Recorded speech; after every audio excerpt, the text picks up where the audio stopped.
Assalamualaikum warahmatullahi wabarakatuh.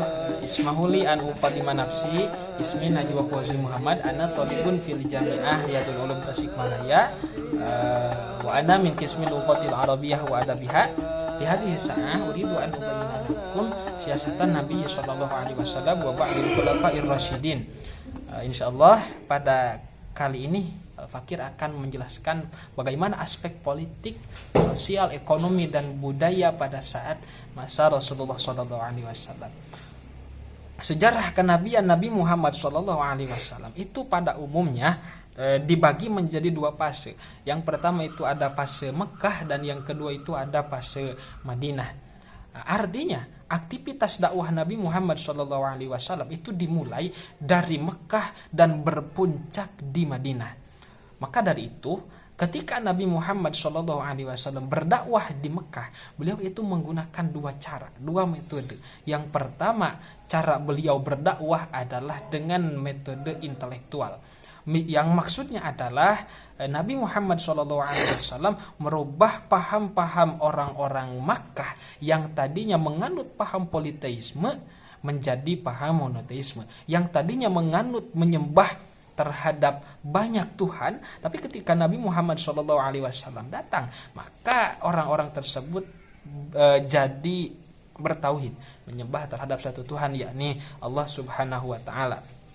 Nah, yang kedua, pada saat beliau berdakwah di Makkah, itu beliau menggunakan metode sosial, yakni kemampuan Nabi Muhammad SAW dalam menggunakan segala sumber daya dan peluang politik yang ada untuk meraih legitimasi politik dari objek dakwahnya, yaitu kemampuan beliau dalam menggunakan segala sumber daya untuk meraih pengakuan daripada orang-orang yang ada di sekitarnya, yakni dari orang-orang yang beliau dakwahi.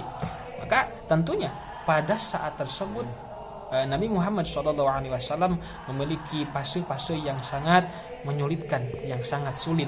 Di antaranya bahkan beliau hampir mendapatkan ancaman pembunuhan. Maka pada saat itu, beberapa saat sebelum hijrah dari Makkah ke Madinah, maka Nabi Muhammad SAW mengadakan perjanjian Baiat Aqobah antara Nabi Muhammad SAW dan penduduk Madinah, yakni Aus dan Khazraj. Karena apa mereka melakukan perjanjian? Karena orang-orang Madinah itu berbeda dengan orang-orang Mekah. Orang-orang Mekah yang notabene-nya adalah menentang terhadap Nabi Muhammad SAW, maka orang-orang Madinah itu berbeda dengan orang Mekah. Beliau menerima ajakan Nabi Muhammad SAW dan beliau itu masuk Islam. Maka Baiat Aqobah pertama dilaksanakan pada tahun 621 Masehi dan selang setahun berikutnya Baiat Aqobah kedua yang dilaksanakan pada 622 Masehi, yakni beberapa saat sebelum beliau hijrah ke Madinah. Maka dari esensi daripada Baiat Aqobah pertama ialah orang-orang Madinah itu orang-orang Madinah itu mereka bertauhid kepada Allah dan orang-orang Madinah itu mengesahkan Allah dan menyatakan bahwa Nabi Muhammad SAW itu adalah utusan Allah. Dan esensi daripada Baiat Aqobah kedua, yakni orang-orang Madinah akan selalu setia kepada Nabi Muhammad SAW sebagai pemimpin beliau, sebagai pemimpin mereka untuk kedepannya. Maka dari sinilah kita mendapatkan bahwa Nabi Muhammad SAW itu berpolitik yang dibuktikan dengan adanya Baiat Aqobah dan Piagam Madinah.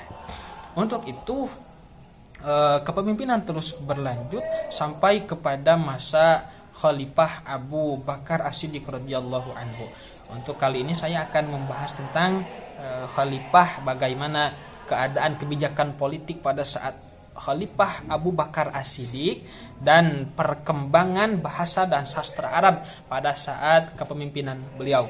Maka kepemimpinan terus berlanjut hingga pada akhirnya ketika Nabi Muhammad SAW wafat, maka kepemimpinan beralih kepada Abu Bakar As-Siddiq, yang pada awalnya orang-orang Makkah, orang-orang Madinah itu menunjuk Umar bin Khattab radhiyallahu anhu untuk menjadi pemimpin. Akan tetapi Umar bin Khattab radhiyallahu anhu menunjuk Abu Bakar, maka disepakatilah Abu Bakar itu menjadi khalifatur Rasulullah sallallahu alaihi wasallam, menjadi pengganti daripada Rasulullah sallallahu alaihi wasallam. Nah, pada saat masa khalifah Abu Bakar As-Siddiq radhiyallahu anhu, maka beliau itu mengadakan beberapa kebijakan politik yang tentunya kebijakan politik tersebut tidak akan ada tanpa adanya dinamika, tanpa adanya masalah-masalah yang hadir pada saat kekhalifahan Abu Bakar As-Siddiq. Maka dalam masa kekhalifahan Abu Bakar As-Siddiq itu mengalami beberapa dinamika, mengalami masalah. Yang pertama adalah dinamika agama. Nah, maka pada saat Khalifah Abu Bakar As-Siddiq itu tentunya beliau memiliki kebijakan politik yang mana kebijakan tersebut tidak akan ada tanpa adanya sebuah masalah. Tentunya pada saat kekhalifahan Abu Bakar As-Siddiq itu terjadi beberapa masalah, terjadi dinamika, yang diantaranya adalah banyaknya orang-orang yang murtad, banyaknya orang-orang yang menolak zakat, dan banyak pula orang-orang yang mengaku nabi. Nah, khalifah pada saat ini mengadakan kebijakan, yakni dengan memerangi orang-orang tersebut. Di antaranya orang yang mengaku nabi itu adalah Musailamah al-Kadzab, Aswad al-Ansi, dan yang lain sebagainya. Maka kebijakan yang dikeluarkan oleh khalifah pada saat itu adalah menumpas atau memberantas orang-orang tersebut. Yang kedua adalah dinamika intelektual. Maksudnya pada saat ini, pada saat Khalifah Abu Bakar As-Siddiq radhiyallahu anhu, banyak orang-orang hafid Quran yang meninggal dunia dikarenakan ikut pada perang Yamamah. Maka pada saat ini terjadilah penulisan Al-Quran, terjadilah penulisan Al-Quran yang dicetuskan oleh Umar bin Khattab. Pada saat itu Umar bin Khattab itu menjadi seorang qadhi, menjadi seorang hakim.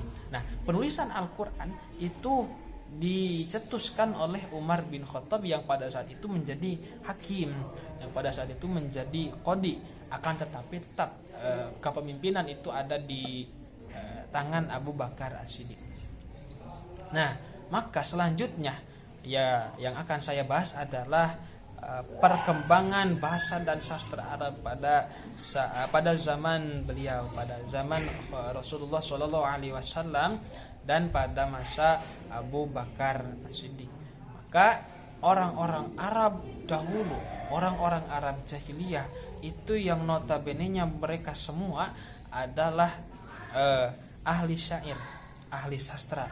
Bahkan dikatakan di dalam kitab Qududul Juman di akhirnya itu ada syi'arun mu'allaqat, ada syair mu'allaqat. Apa itu syair mu'allaqat? Ya, syair mu'allaqat itu adalah karya seni, karya-karya orang-orang Arab jahiliyah terdahulu yang pada saat itu mereka mengadakan lomba musabaqah qiraatus syi'ri. Nah, orang-orang yang juara pada musabaqah tersebut syairnya itu ditempelkan di Ka'bah. Maka disebutnya itu adalah syairun mu'allaqat. Nah, ilmu sastra itu pada dahulu sudah ada hingga berkembang sampai pada zaman sekarang yang disebut dengan ilmu bilaghah, ilmu balaghah, yang dikaitkan menjadi suatu ilmu, yakni ilmu balaghah. Mungkin hanya ini yang dapat saya sampaikan. Mohon maaf atas segala kekurangannya, mohon koreksinya. Wassalamualaikum warahmatullahi wabarakatuh.